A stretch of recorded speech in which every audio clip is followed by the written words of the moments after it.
in collaborazione con Glam Vision e Dentisti Riuniti. Avevano commesso decine di furti in Val di Non, rubando oltre 100.000 euro di beni, usando sempre auto diverse. Arrestati 2 uomini grazie ad una complessa indagine. Elezioni, Franco Ianniselli si conferma a Trento, il PD al 25%, Bostarelli e Casonato oltre 1.000 preferenze.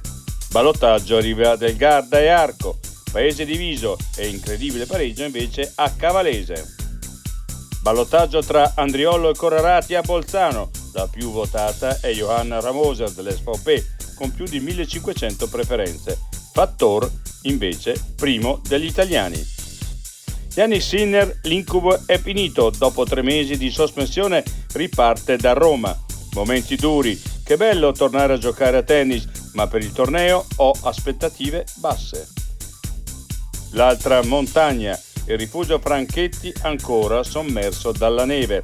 Speriamo di poter aprire a giugno, ma attenzione a dove si mettono i piedi, il rischio è danneggiare i pannelli solari.